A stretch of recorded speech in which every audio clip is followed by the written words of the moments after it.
Hello students, मैं नीरज कौशिक आपका 11th class के जो बायो क्लास में फिर से स्वागत है करता।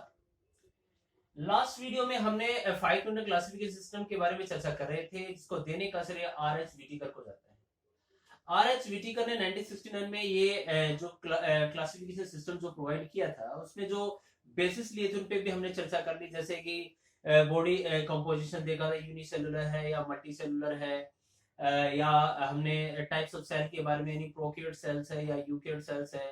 फिर न्यूट्रिशन के बेस पे भी हमने बात की।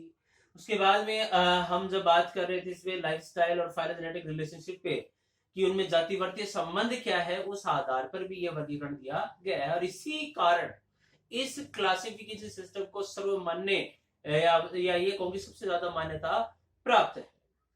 और उन बेसिस के आधार पर जो भी बेसिस उनपे लिए, उन्हीं पर उन्होंने जो 5 किंगडम जो दिए थे, सबसे पहले था उसमें मोनेरा, दूसरा प्रोटिस्टा, फिर फंजाई, प्लांटी और एनिमेलिया।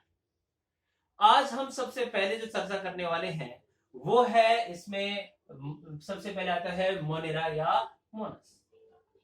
मोनेरा जो वर्ड जो बना है वो मोनस से बना है, जिसका मतलब है सिंगल। सिंगल यानी इस जो जगत में जितने भी प्राणी होंगे या एनिमल्स होंगे, वो सारे यूनिसेलुलर और प्रोकैरियोटिक होंगे।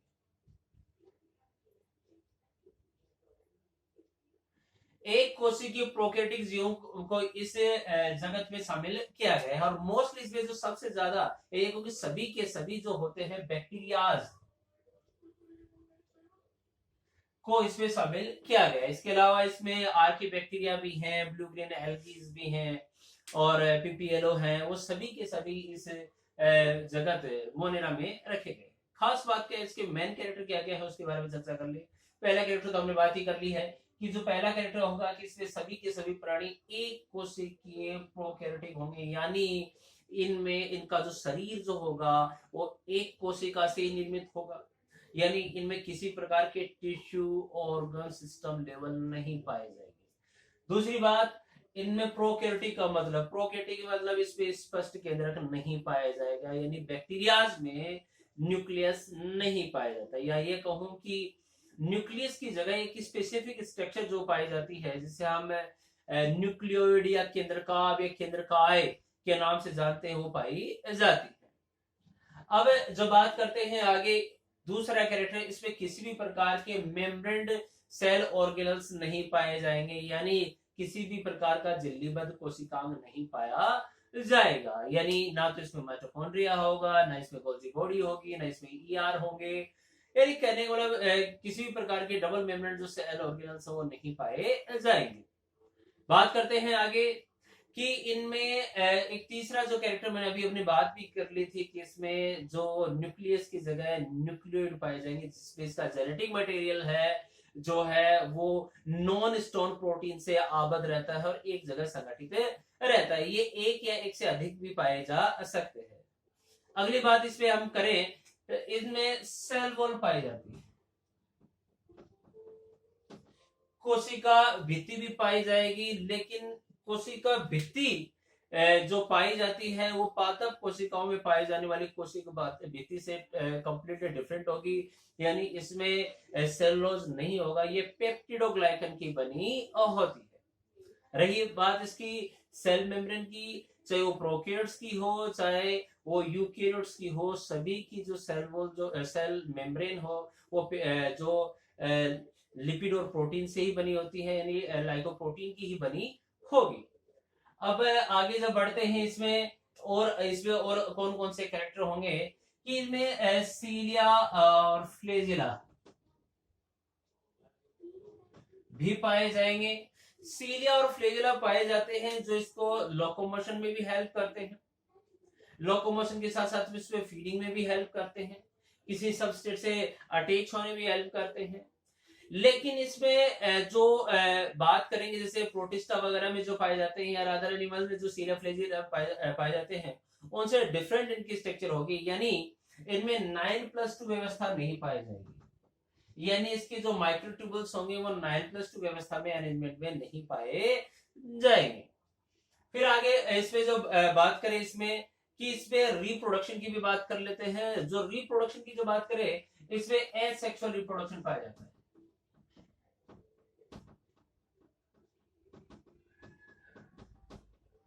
अलैंगिक जनन इनमें पाया जाएगा।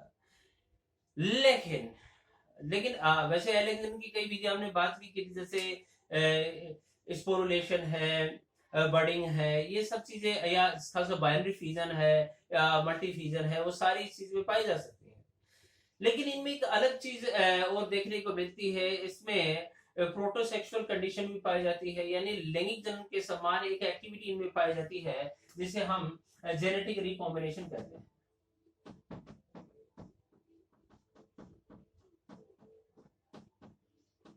जेनेटिक रिकॉम्बिनेशन भी कहते हैं, यानी आनुवंशिक पुनर्योजन की घटना इनमें पाई जाती है।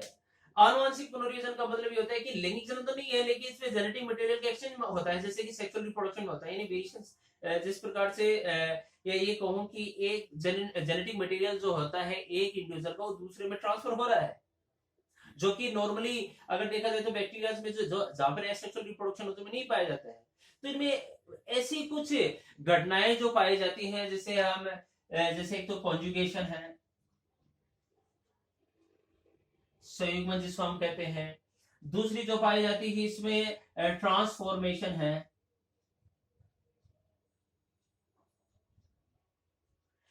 फिर इसमें आती है ट्रांसडक्शन है।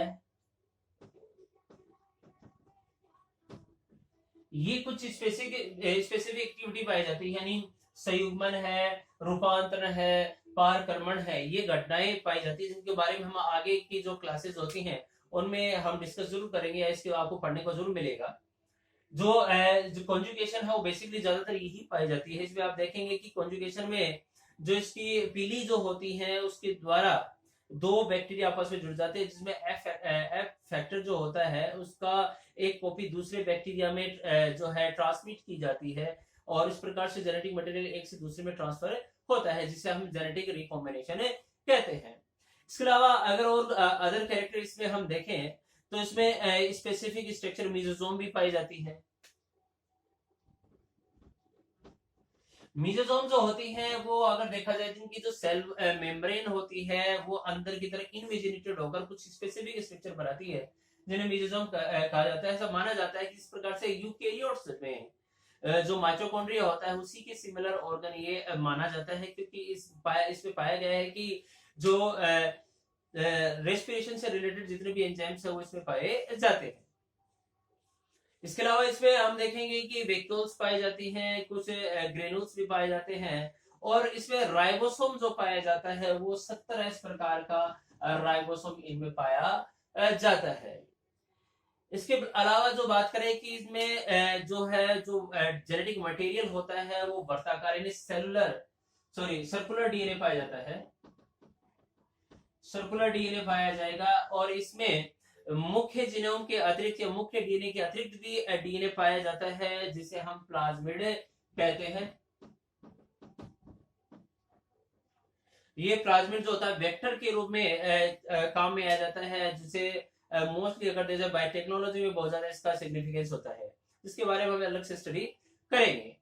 उसके अलावा अगर बात करें तो इसमें और अदर कैरेक्टर की, तो ये जो बैक्टीरिया जो होते हैं कुछ मोस्टली अगर देखा ये पैरासाइट भी होते हैं, ऑटोट्रोप्स भी होते हैं, और ये डीकम्पोजर्स के रूप में पाए जाते हैं, नाइट्रोजन फिक्सेशन में पार्टिसिपेट करते हैं। इसके अलावा जैसे राइजोबियम का जीवाणु का अच्छा खासा एग्जांपल ले सकते हैं। इसके अलावा और भी अगर देखें इसके कैरेक्टर की, तो कुछ ये विशिष्ट परिस्थितियों में भी रह सकते हैं, जैसे गर्म झरनों में जिनमें थर्मोएसिडोफिलस कहते हैं, अधिक लवणीय क्षेत्र में जिनको हेलोफी कहते हैं, वो इस प्रकार के पाए जाते हैं। कुछ रूमिनेंट पशुओं के जो आंत्र में पाए जाते हैं जिनको मेथेनोजन कहते हैं, जो मीथेन गैस का निर्माण करते हैं।